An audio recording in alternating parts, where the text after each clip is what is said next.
नमः श्री यतिराजाय विवेकानंद सूरये सच्चिद स्वरूपाय स्वामिने तापहारिणे। দেববাণী পাঠ এবং আলোচনার ক্লাস আমাদের শুরু হয়েছিল। আজকে আমাদের 4 আগস্টের দিনের পাঠ থেকেই বোধহয় শুরু হবে। 4 আগস্ট রবিবার, এই দিনের একেবারে শেষের দিকের পাঠ আমাদের আজকে হবে।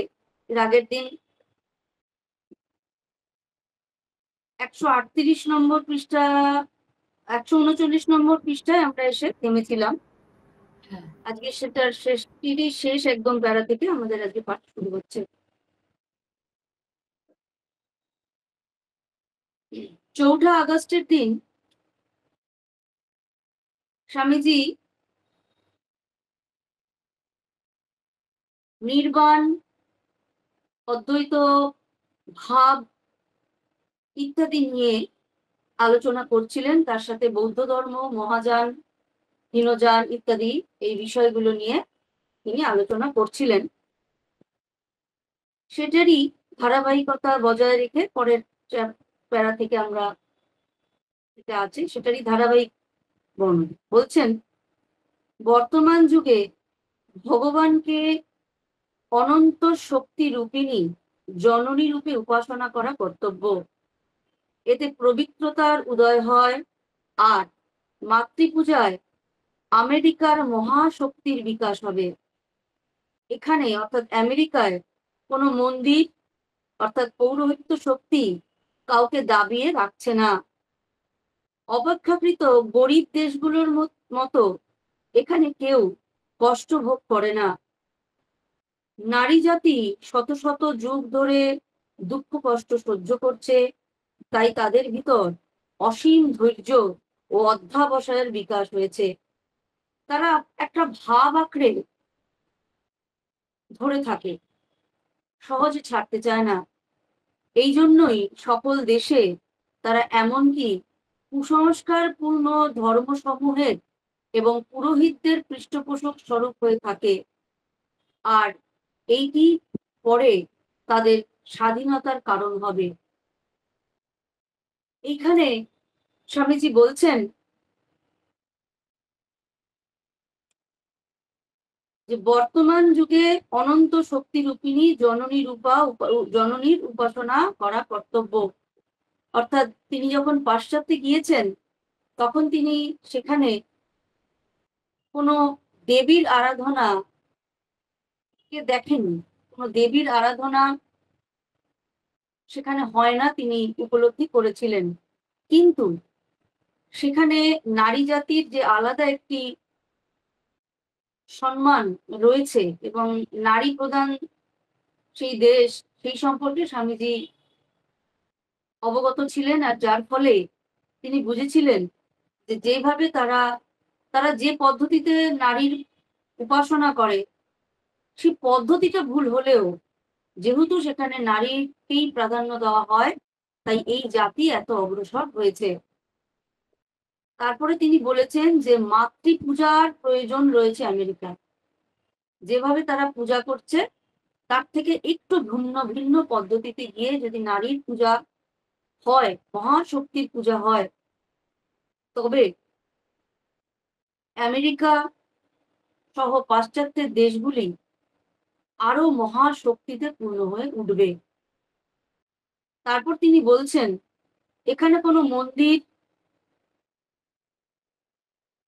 উনি যেটা দেখেছেন, যেটা অন্যান্য দেশে বা ভারতবর্ষে তিনি দেখেছেন, যে একটা সময় যে মন্দিরের যে পৌরোহিত্য প্রথা মানুষকে নানাভাবে একদিকে পথ দেখিয়েছে, পরবর্তীকালে নানানভাবে নিজেদের স্বার্থ সিদ্ধির জন্য পথ ভ্রান্তও করেছে মানুষকে। তাই বলছেন যে এখানে কোনো পৌরোহিত্য প্রথা কাউকে দাবিয়ে রাখে না।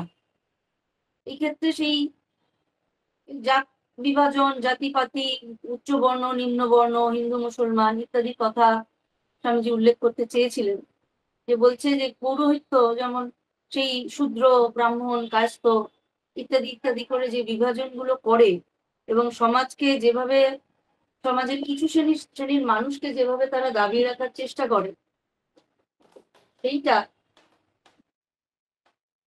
সেইটা যদি আমেরিকায় যেহেতু নেই, তাই আমেরিকায় অনেক বেশি মানুষের মধ্যে স্বাধীনতা রয়েছে, মতামত, চিন্তাধারা সবকিছুর স্বাধীনতা আমেরিকায় রয়েছে। আর তার ফলে নারী জাতি অনেক বেশি অগ্রসর হতে পারবে এই আমেরিকায়। অপেক্ষাকৃত গরিব দেশগুলির মতো এখানে কেউ কষ্ট ভোগ করে না। অপেক্ষাকৃত গরিব দেশগুলোতে দারিদ্রতা যেমন রয়েছে, তেমনি পৌরোহিত্য প্রথার প্রবল একটা আক্রমণ, প্রবল একটা কি বলবো শোষণ, সেটা স্বামীজি দেখেছেন, সেটা আমেরিকায় নেই। নারী জাতি শত শত যুগ ধরে দুঃখ কষ্ট সহ্য করে আসছে, বিভিন্ন দেশগুলোর কথা তিনি বলছেন, এবং তার ফলে তাদের মধ্যে অসীম ধৈর্য এবং অসীম অধ্যাবসায়ের যে একটা প্রচন্ড গুণের প্রকাশ ঘটছে, এই গুণটিকে স্বামীজি সাধুবাদ জানিয়েছেন। বলছেন তারা একটা জিনিস ধরলে সেটাকে সহজে ছাড়েন না, সেটি কুসংস্কারই হোক, সেটি পুরোহিতদের পৃষ্ঠপোষক হয়ে উঠুক সেই ধারাটা, তৎসত্ত্বেও তারা ছাড়েন না। যদিও যেই ভাবটা তাদের গড়ে উঠেছে সেই ভাবটা খুব সুন্দর, একটা দৃঢ় ভাব, তাতে কুসংস্কারও অনেক সময় শেল্টার পাচ্ছে, তৎসত্ত্বেও তারা সেই ভাবটা ছাড়ছে না। এটা পরবর্তী ক্ষেত্রে নারীদের স্বাধীন চিন্তা ভাবনার একটা প্রকাশ বলে উল্লেখ করছেন স্বামীজি। মানে একটা স্বাধীনতার, স্বাধীন মতবাদ প্রকাশের বা স্বাধীন জীবনযাপনের একটা দিক খুলে যাবে বলে মনে করছেন।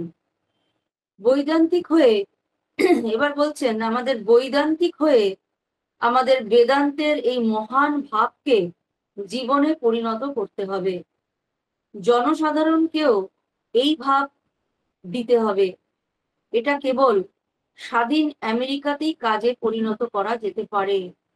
বলছেন বৈদান্তিক ভাব, যেই ভাবে অদ্বৈত ভাব একেবারে পূর্ণরূপে প্রকাশিত হচ্ছে। বৈদান্তিক ভাব হচ্ছে শ্রীনন্ত বিশ্বে অমৃতস্য পুত্রা, তুমি এই বিশ্বের অমৃতের পুত্র, তুমি পারো না এমন কোনো কাজ নাই, পাহাড়কে বললে পাহাড় সরে দাঁড়াবে এমন শক্তি তুমি ধরো।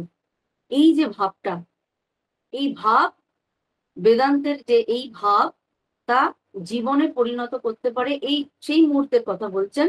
সেই মুহূর্তে এমন শক্তি আমেরিকানদের মধ্যে স্বামীজি দেখতে পেয়েছিলেন, কারণ আমেরিকা ছিল একটি স্বাধীন দেশ।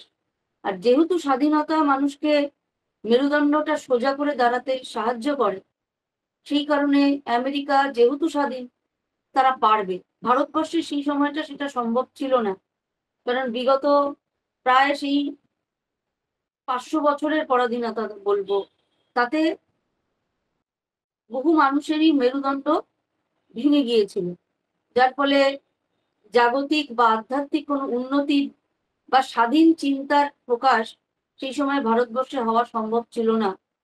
তা সেটার স্ফুরণটা স্বামীজি আমেরিকা থেকেই শুরু করবেন, এমনই তিনি ভেবেছিলেন। বললেন জনসাধারণকে এই ভাব দিতে হবে, এটা কেবল স্বাধীন আমেরিকাতেই সম্ভব কাজে পরিণত করা। সেই সময়কার ভারতে বুদ্ধ, শঙ্কর ও অন্যান্য মহামনীষী ব্যক্তিরা এই সকল ভাব প্রচার করেছিলেন। বলছেন বুদ্ধ, শঙ্কর এবং অন্যান্য মনীষীরা, বুদ্ধ, গৌতম বুদ্ধ, শঙ্কর অর্থাৎ শঙ্করাচার্যের কথা বলছেন, তারা এই অদ্বৈত ভাবের কথা, তারা এই সোহম বা তত্ত্বমসি যে ভাব, তুমি সেই, আমি আর আমার প্রভু এক, এই যে ভাব, সমস্ত ব্রহ্মাণ্ডই আমি এবং আমার মধ্যেই সমস্ত ব্রহ্মাণ্ড বিরাজ করছে, আমি এই ব্রহ্মাণ্ডে বিরাজ করছে, এই যে ভাব, আমি এবং এই ব্রহ্মাণ্ড এক এবং অভিন্ন, এই যে ভাব, এটি বুদ্ধ এবং শঙ্কর,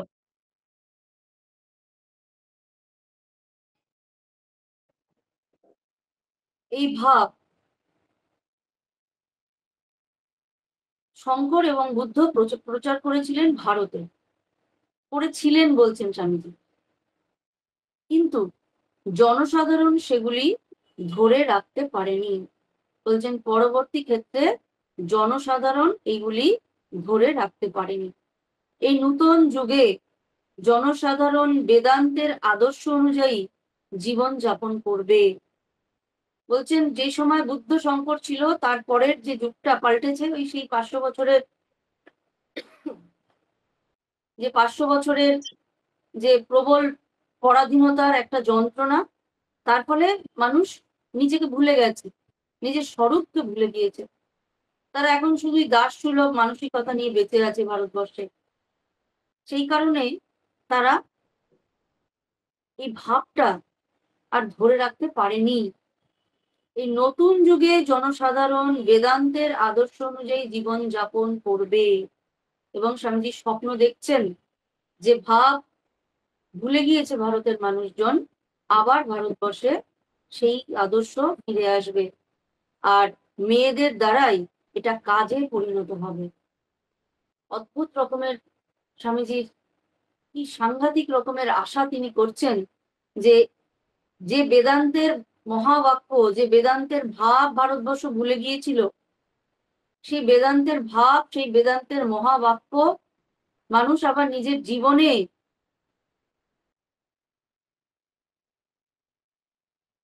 জীবন যাপন করে তার মধ্য দিয়ে এগোবে, সেই ভাব নিজের জীবনে প্রতিষ্ঠিত করবে। এই আশা যেমন স্বামীজি করছেন, তার সঙ্গে সঙ্গে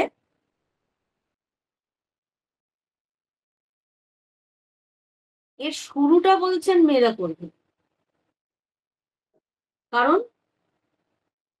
তিনি দেখতে পাচ্ছেন যে দৃঢ়তা, যে অধ্যাবসায় মেয়েদের মধ্যে রয়েছে, যে এর আগেই বলছেন যে যে দৃঢ়তা, যে অধ্যাবসায়, যে ধর্মনিষ্ঠতা, যেটা তিনি মায়েদের মধ্যে দেখেছেন, তাই মায়েদেরই তিনি এই ধর্মের নতুন করে প্রবর্তক, ভারতবর্ষের প্রবর্তনের ক্ষেত্রে মায়েদেরই সব থেকে আগে মা এগিয়ে আসতে বলছেন, এবং মায়েদের ওপর সব থেকে বেশি আশা তিনি রাখছেন।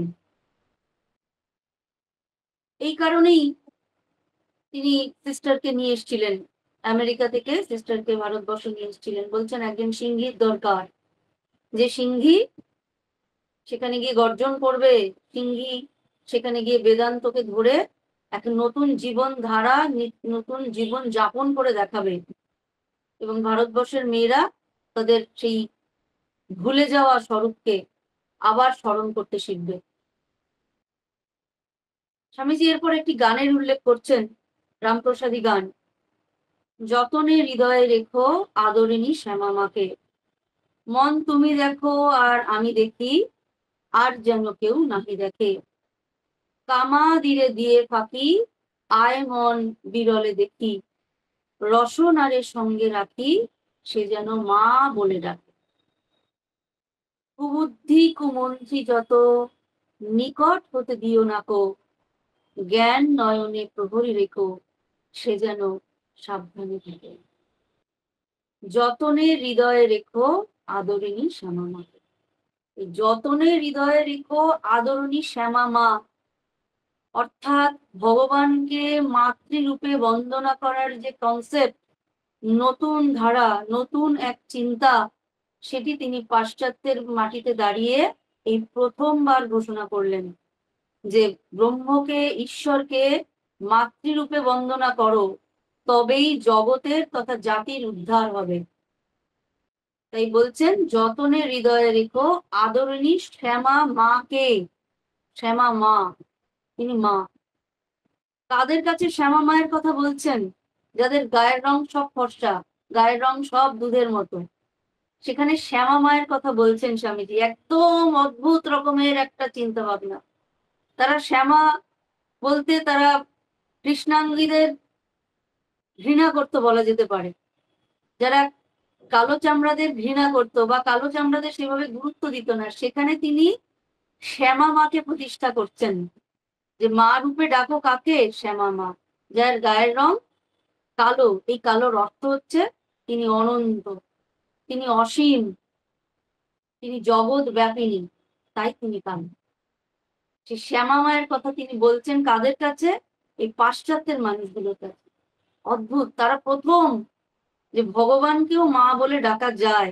তারা পরম পিতা বলে জানতো, পিতার পুত্র জিসাস বলে জানতো, তো ভগবানও যে মা হতে পারেন এবং আপন থেকে আপনতর হতে পারেন, এই নতুন ধারণা স্বামীজি তাদেরকে দিচ্ছেন। তারপর বলছেন, মন তুমি দেখো আর আমি দেখি, আর যেন কেউ নাকে দেখে। মা, মন দিয়ে তুমি দেখো মাকে, কাউকে বোঝানোর যে দরকার নেই তোমার, তুমি নিজে দেখো। কামা দিরে দিয়ে ফাঁকি, আয় মন বিরলে রাখি থাকি। এই যে কামাদি, যেটা আমি বলছিলাম, পাশ্চাত্যে যখন স্বামীজি দেখছেন যে মায়েদের বিশেষভাবে সেখানে প্রাধান্য দেওয়া হয়, বিশেষভাবে সন্তুষ্টি সাধন করা হয়, এবং বলছেন না স্বামীজি এক জায়গায় যে যে পরিবারে বা যে জাতে দেবীর মাতৃ পূজা হয়, সেই দেশ, সেই জাতি অগ্রগতির পর দ্রুত এগিয়ে যেতে পারে অগ্রগতির দিকে।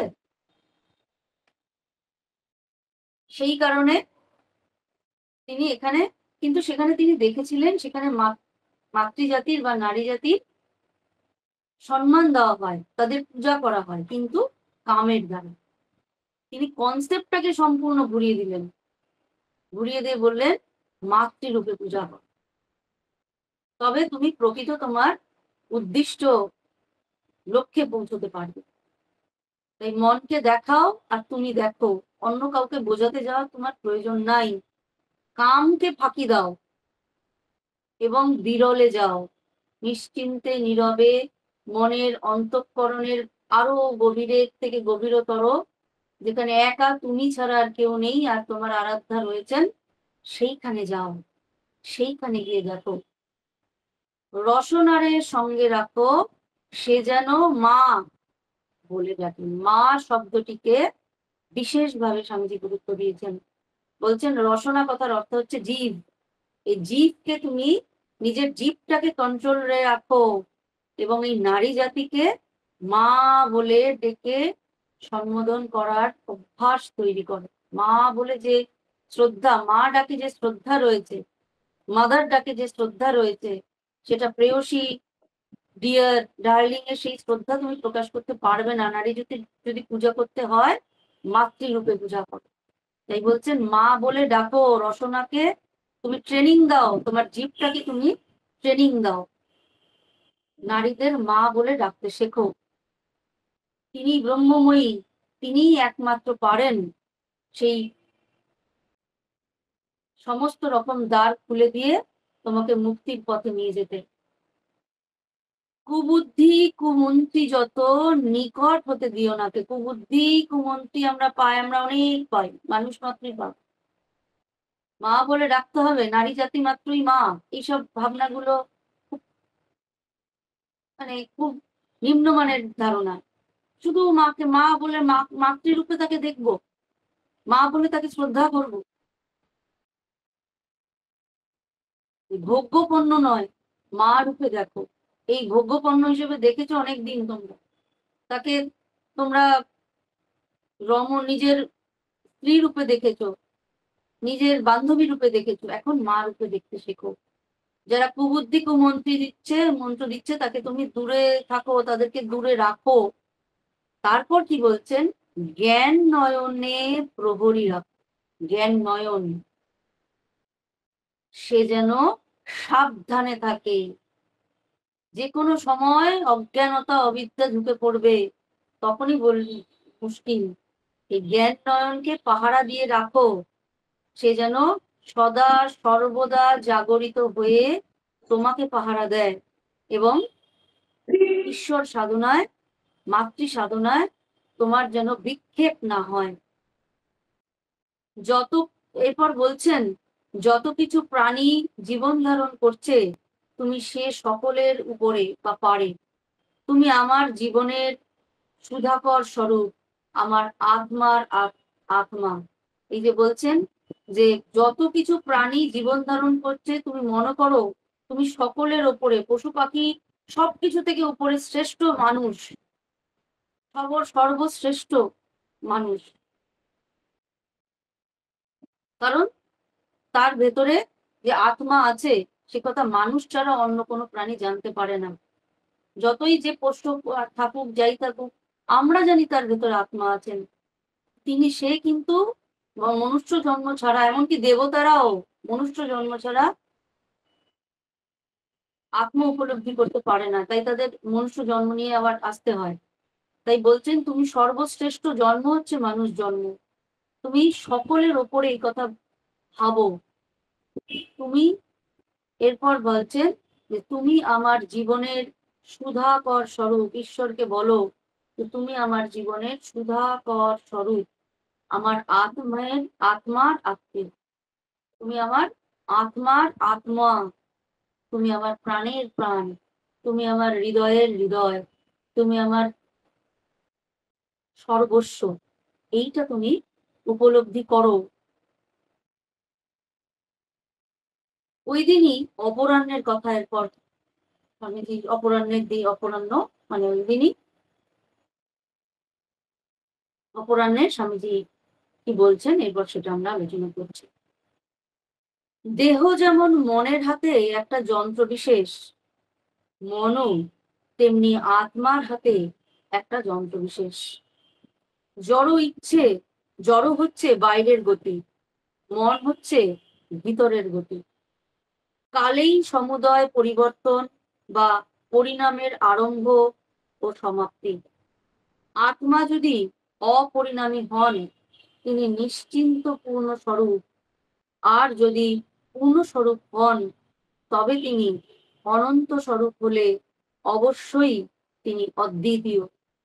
কারণ দুটি অনন্ত থাকতে পারে না, সুতরাং আত্মা একমদ্বিতীয়মই হতে পারেন। যদিও আত্মাকে বহু বলে মনে হয়, কিন্তু প্রকৃতপক্ষে তিনি এক। যদি কোনো ব্যক্তি সূর্যের অভিমুখে চলতে থাকে, প্রতি পদক্ষেপে সে একটা বিভিন্ন সূর্য দেখবে বটে, কিন্তু বস্তুত সবগুলো তো সেই একই সূর্য। বলছেন, দেহ যেমন মনের হাতে একটা যন্ত্র বিশেষ। সত্যি আমাদের মন যেভাবে চালিত করে, আমাদের দেহ কিন্তু সেইভাবেই চালিত হতে থাকে। এটা কোনো অস্বীকার করার জায়গা আমাদের নেই। অবশ্যই মন বলল তুমি আজকে ভীষণ, তোমার শরীরটা ভালো আছে, সুস্থ। দেহ বলল হ্যাঁ দুর্দান্ত, চলো। নেতি নেতি করে বলছেন না, সাপের বিষও, কাউকে যদি সাপ কামড়ায় বলে না না সাপের বিষ নেই নেই নেই নেই করতে করতে মন বলছে নেই, ব্যাস নেই। সেই রকম যন্ত্র, মন যদি বলে শরীর ঠিক, শরীর ঠিক। মন যদি বলে শরীর বেঠিক, শরীর বেঠিক। যন্ত্র বিশেষ। এরপর বলছেন, মন তাহলে কার বশ? মন আত্মার বশ। আত্মার হাতে একটা যন্ত্র স্বরূপ। জড় হচ্ছে বাইরের গতি, আমরা চলছি ফিরছি, খাচ্ছি দাচ্ছি, নানান রকমের কাজকর্ম করছি, বলছেন এটা জড় বিশেষ, এটা একদম সম্পূর্ণ জড়।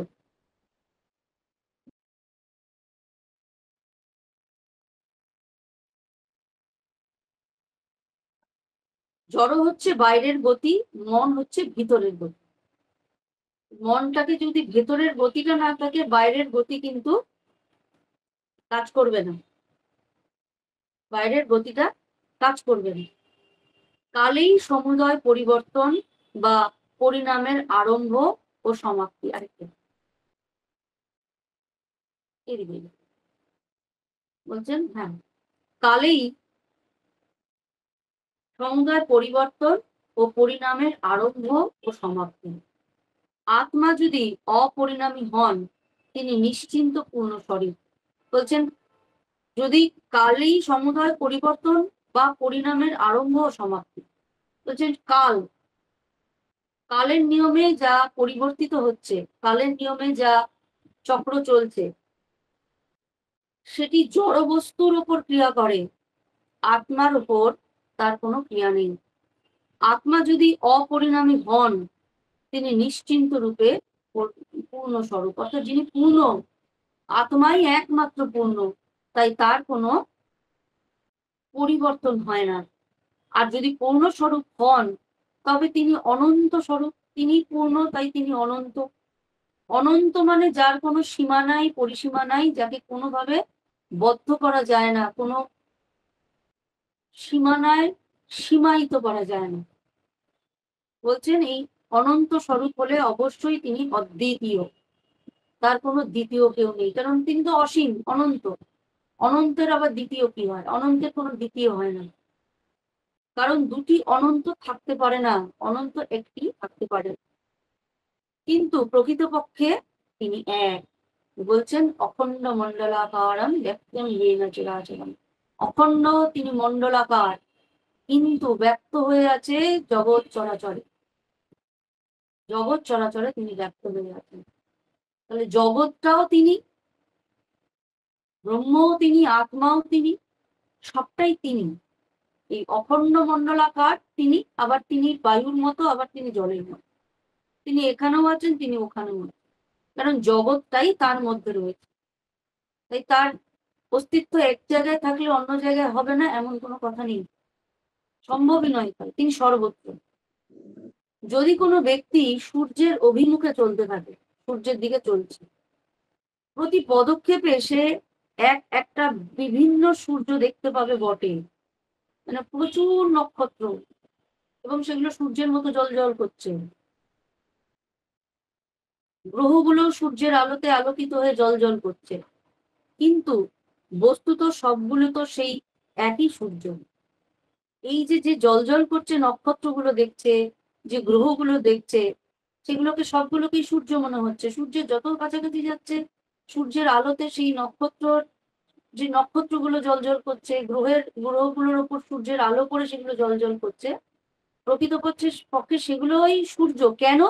কারণ সূর্য থেকেই তারা সৃষ্ট, তাদের সৃষ্টি সূর্যের বিশাল বিস্ফোরণ, সেই বিস্ফোরণ থেকে তারা টুকরো হয়ে বেরিয়ে এসেছে এবং মহাবিশ্বে তারা ভেসে বেড়াচ্ছে। তাদের সৃষ্টির উচ্চ কিন্তু সেই সূর্য, বেসিক্যালি তারাও সূর্যই। তেমনি আমরা ছোট ছোট আত্মা বলি, যে বিভিন্ন মানুষ তার প্রচুর আত্মা, বেসিক্যালি তারাও সেই একই পূর্ণ আত্মা, কারণ সেখান থেকেই সবকিছুর উৎস। সেটি পূর্ণ রূপের সর্বত্র তিনি, তিনি খণ্ডিত হন না, তাই তিনি পূর্ণরূপেই বিরাজ করছেন। এই যে এক টুকরো গ্রহ, কোটি কোটি নক্ষত্র যে যারা সূর্য থেকে বেরিয়ে এসছে, এখন তাদেরকে আমরা চেনার জন্য আলাদা আলাদা করে নাম দিয়েছি। তারা তো নাম নিয়ে বেরিয়ে আসেননি, আমরা তাদেরকে চিনবো বলে এটা পৃথিবী, এটা সূর্য, এটা মঙ্গল, এটা চাঁদ, ওটা বুধ, ওটা বৃহস্পতি, ওটা ইউরেনাস নেপচুন, এটা এই গ্রহ, সেটা সেই গ্রহ, সেটা ওই নক্ষত্র, সেটা ধ্রুব তারা, এইসব নামগুলো আমরা চিহ্নিতকরণের জন্য নামগুলো দিয়েছি। তারা যখন বেরিয়ে এসছে, তারা সূর্য থেকেই টুকরো হয়ে বেরিয়ে এসছে, অর্থাৎ তারা সূর্যই, তারা সূর্যই। তারা বলেনি বেরিয়ে এসে যে না আমি সূর্য নই, আমি আজকে থেকে শুকতারা। কেউ বেরিয়ে এসে বলেনি আজকে থেকে আমি ধ্রুবতারা, আর কেউ বেরিয়ে এসে বলেনি আজকে থেকে আমি পৃথিবী, আমাকে পৃথিবী বলে ডাকবে, বলেনি। আমরা নামকরণ করেছি। প্রকৃতপক্ষে তারা সূর্যই।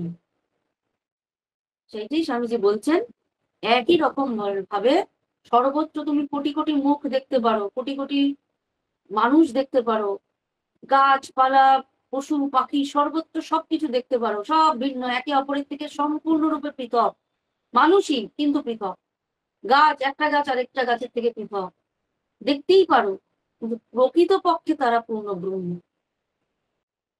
গাছ নাম আমরা দিয়েছি, মানুষ নাম আমরা দিয়েছি, পশু পাখি, এটা কুকুর, এটা বিড়াল, এটা মাটি, এটা পাথর, এটা কাঠ, এটা বায়ু, এটা জল, নাম আমরা দিয়েছি। প্রকৃতপক্ষে তারা, তাদের উৎস হচ্ছেন সেই একম অদ্বিতীয়ম ব্রহ্ম। তিনি সর্বত্র রয়েছেন। আমরা চিহ্নিতকরণ করেছি আমাদের বোঝানোর জন্য, নিজেদের বোঝানোর জন্য আমরা নামকরণ করেছি। তিনি সর্বত্র রয়েছেন। অস্থিভাবই হচ্ছে সর্বপ্রকার একত্বের ভিত্তি স্বরূপ, আর এই ভিত্তিতে যেতে পারলেই পূর্ণতা লাভ হয়। যদি সব রঙকে এক রঙে পরিণত করা সম্ভব হতো, তবে চিত্রবিদ্যার লোক পেয়ে যেত। কি সুন্দর অদ্ভুত উদাহরণ স্বামীজি দিচ্ছেন। বলছেন অস্থিভাবই হচ্ছে সর্বপ্রকার একত্বের ভিত্তি স্বরূপ। অস্থি অস্থি অস্থি পৃথিবী আছে, ঠাকুর বলছেন না যে ব্রহ্ম সত্য জগৎ মিথ্যে, বলছেন না, জগৎও সত্য ব্রহ্মও সত্য, সবই সত্য। যদি ব্রহ্ম থেকে থাকেন তাহলে জগৎও আছে, কারণ ব্রহ্ম বাইরে জগৎ নয়। আর যদি জগৎ থেকে থাকে তাহলে ব্রহ্মও আছে, কারণ ব্রহ্ম আর জগৎ অভিন্ন। তাহলে কোনটাকে তুমি মিথ্যা বললে তাকে ব্রহ্ম থেকে আলাদা বলে তোমাকে অস্বীকার করতে হয়, কিন্তু ব্রহ্মের থেকে আলাদা তো কিছু নেই। আমরা যদি বলি এটা অন্ধকার এটা আলো, এটা সাদা এটা কালো, সাদা আর কালো এই দুটি ভাগের মধ্যে যদি আমরা এটা এই আমাকে কেউ দুটো বল দেখালো, এটা সাদা বল এটা কালো বল দেখালো, কালো বলটাকে আমি যদি বলি এটা সাদা, এটার মধ্যে সাদাত্ব বা শুভ্রত্বের অভাব রয়েছে তাই এটা কালো।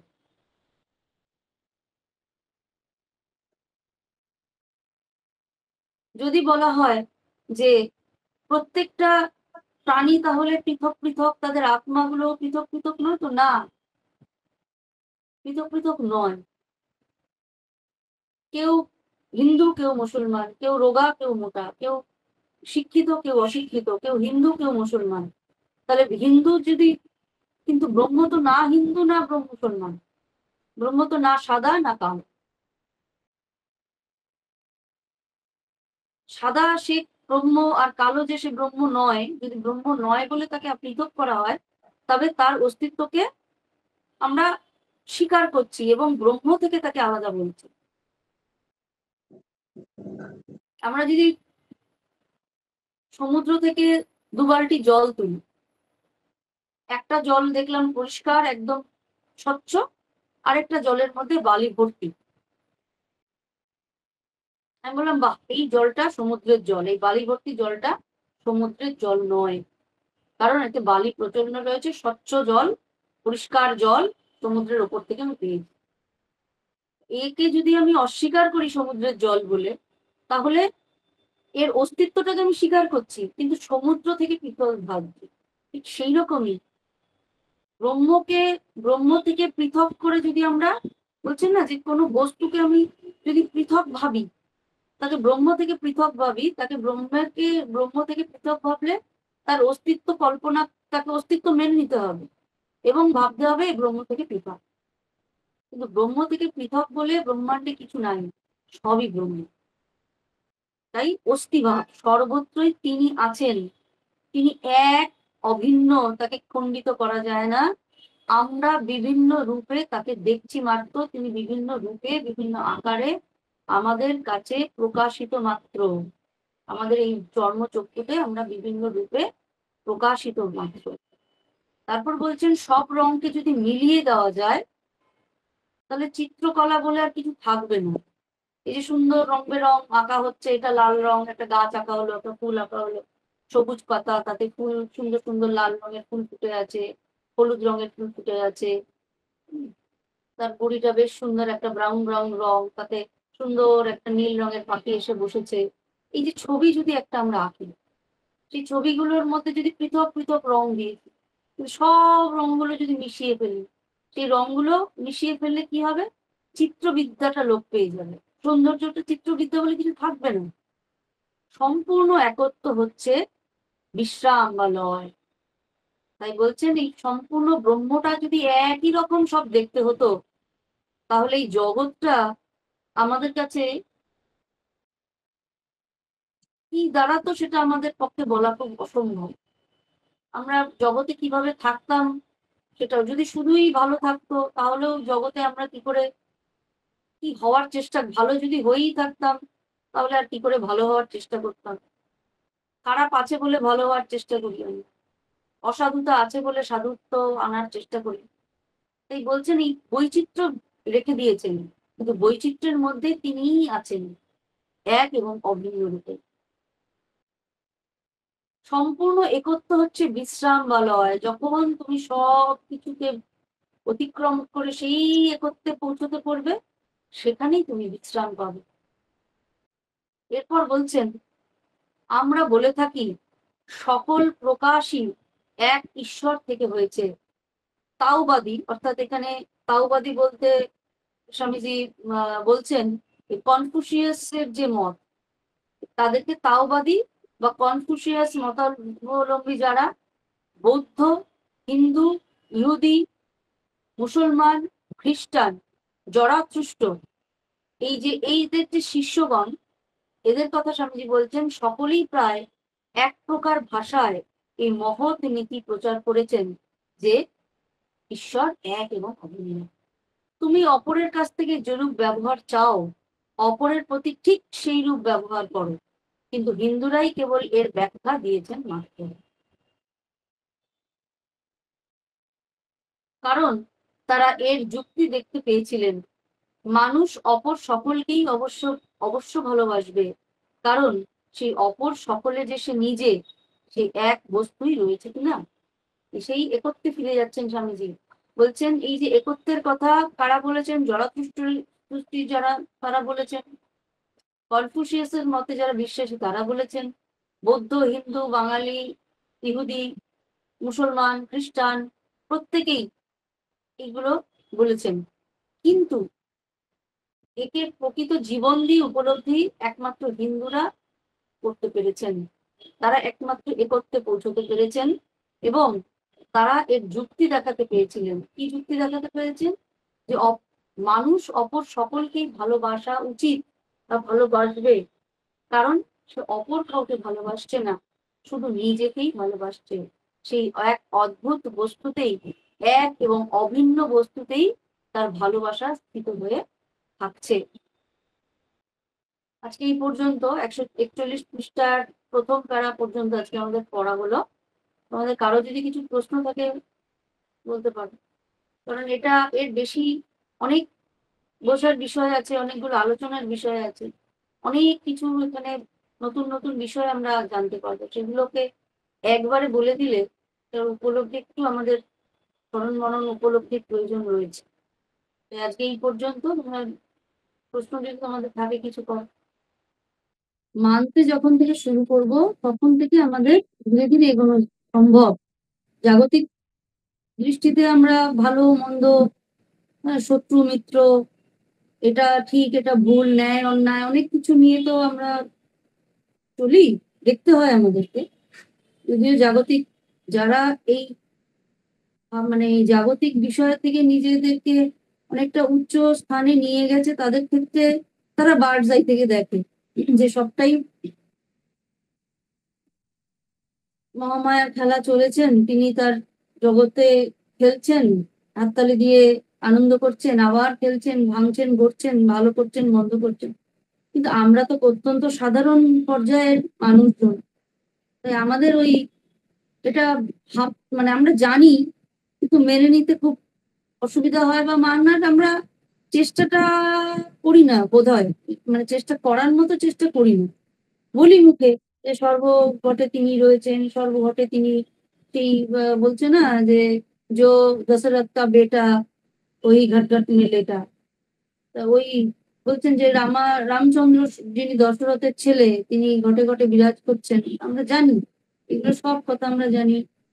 তত্ত্বমসি জানি, সোহম জানি, সর্বম কলিদম ব্রহ্ম, সবটাই জানি, আমাদের জানার কোনো অন্ত নেই, কিন্তু মানি না। মানতে হয়তো আমরা চেষ্টাটা করি না, মানার চেষ্টা দরকার আছে। জানতে গেলে যেমন কিছুটা চেষ্টার দরকার, তারপরে মেটেরিয়াল আমরা পেয়ে যাই, জ্ঞান হয়তো আমরা পেয়ে যাই, কিন্তু মানতে গেলে একটু অভ্যাসের প্রয়োজন আছে, অভ্যাসটা তৈরি করার প্রয়োজন আছে। সেই অভ্যাসটা যদি তৈরি করা যায়, হ্যাঁ, এই বলছেন না যে বাঘকে ঈশ্বর ভাববো, বাঘকে ঈশ্বর ভাবতে হবে, কিন্তু বাঘ জানে না বাঘের মধ্যে আছে ঈশ্বর, আমি জানি, কিন্তু বাঘের সাথে আমি তাহলে কি করবো? আলিঙ্গন করা চলে না, কিন্তু তাকে ঈশ্বর বলে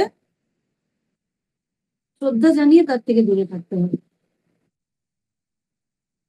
আবার যাকে জানছি যে হয়তো সারা জীবন ধরে আমার বিরোধিতা করে গিয়েছে, তার ভেতরে ঈশ্বর রয়েছেন, ঈশ্বর হয়তো সেইভাবে তার মধ্যে থেকে প্রকাশিত হয়েছেন, কিন্তু প্রয়োজনে তাকে তার ভেতরে ঈশ্বর রয়েছেন সেটাও আমাদের মানতে চেষ্টা করতে হবে। মানার চেষ্টাটা তখনই সম্ভব যখন আমাদের এই খুব মানে একটা ছোট্ট সূক্ষ্ম গণ্ডি দিয়ে আমরা নিজেদেরকে অপরের থেকে আলাদা করে রাখি তো। ও আমার সঙ্গে শত্রুতা করলো, ও আমার সঙ্গে দুর্ব্যবহার করলো, ও আমার ক্ষতি করলো। জানি এগুলো জাগতিক জগতে এগুলো হবেই। আর সেখানে সে আমার খারাপ করেছে বলে আমি তাকে আলিঙ্গন করবো দেখনদারি করে, সেটা নয়। একটু মানতে হবে তার মধ্যে ঈশ্বর রয়েছেন, কিন্তু সে জানে না তার মধ্যে ঈশ্বর রয়েছে, তাই তার এইরকম প্রকাশ।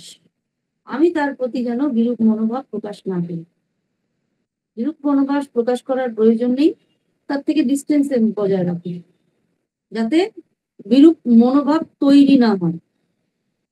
এই মানতে হবে, সর্বভূতে তিনি আছেন, মানতে হবে, এবং তার জন্য অভ্যাসটা তৈরি করতে হবে। সব থেকে বড় কথা অভ্যাস, চিন্তা করতে হবে তিনি সর্বত্র রয়েছেন, এই চিন্তাটা করতে হবে। মাঝে মাঝে প্রশ্ন আসে, সত্যি কি রয়েছেন? কিছু কিছু ঘটনা, কিছু কিছু অবস্থা আমাদেরকে নাড়িয়ে দেয়, সত্যি কি তিনি আছেন? তিনি সর্বত্র রয়েছেন, সবার মধ্যে রয়েছেন। তারপরে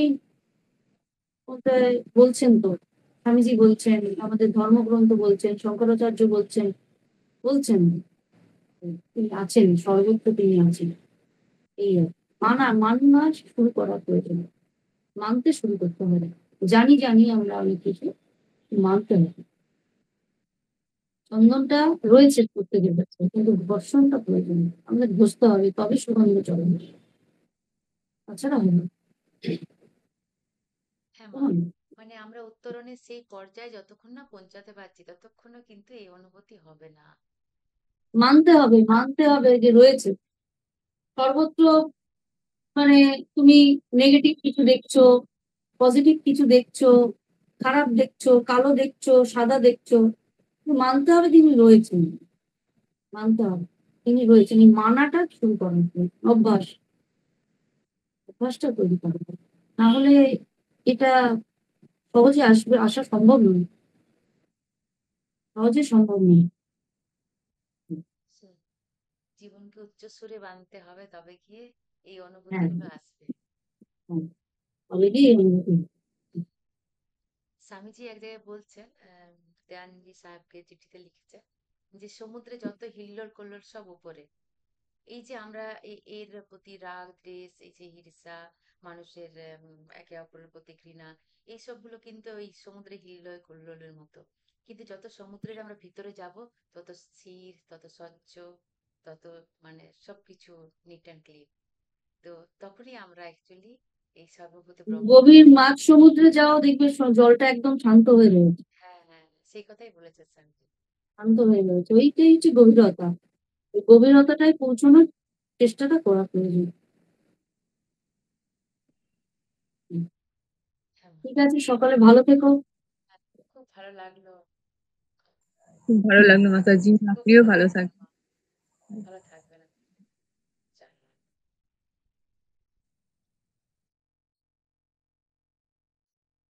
রাখি এবং সর্বশেষে মাতাজির চরণে আবারও সশ্রদ্ধ প্রণাম নিবেদন করি। এখন আমাদের আলোচনা সভা সমাপ্তির দিকে। সমাপ্তি সঙ্গীত নিবেদন করবেন মৌসুমী মজুমদার দিদিভাই।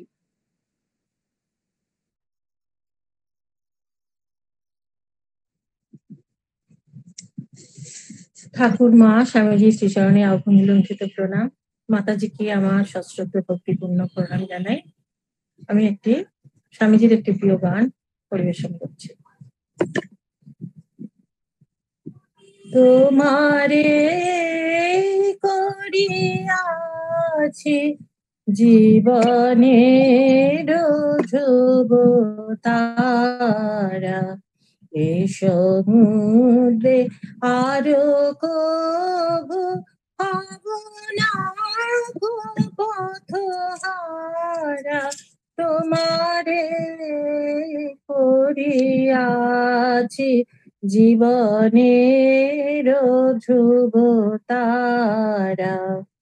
যেথা আমি যাই না গো, তুমি প্রকাশিত থাকো, যেথা আমি আমি যাই না কো, তুমি প্রকাশিত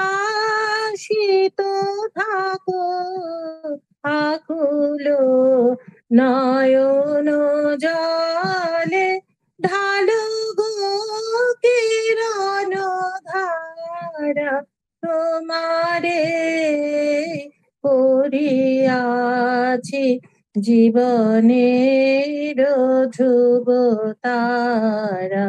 এই সমুদ্রে আরো কবু আবনা কো পথহারা, তোমারে করিয়াছি জীবনের ধ্রুব তারা।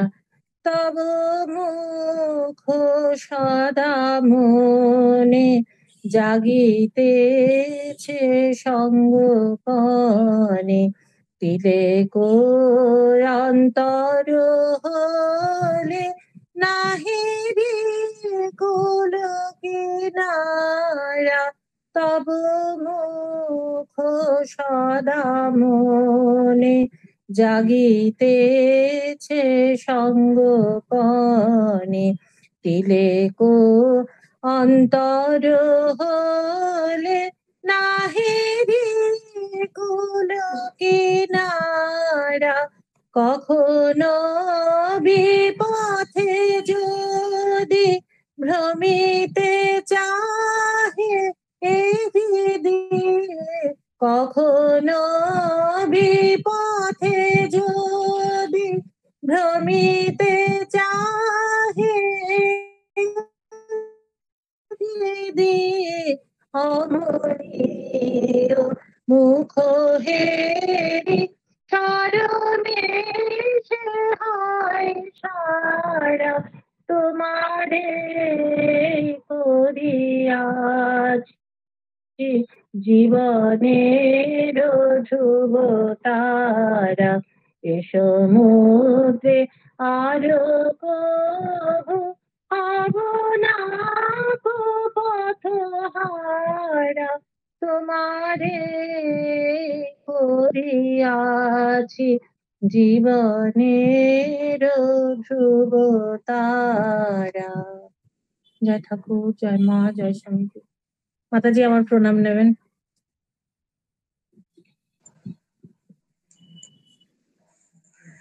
মাতাজির চরণে সশ্রদ্ধ প্রণাম নিবেদন করে এবং উপস্থিত সকলকে জয় মা সম্ভাষণ জানিয়ে আমাদের আলোচনা সভার সমাপ্তি ঘোষণা করছি। ওম শান্তি শান্তি শান্তি। হরি ওম তৎসৎ। শ্রীরাম কৃষ্ণার্পণমস্তু। জয় ঠাকুর, জয় মা, জয় স্বামীজি মহারাজ।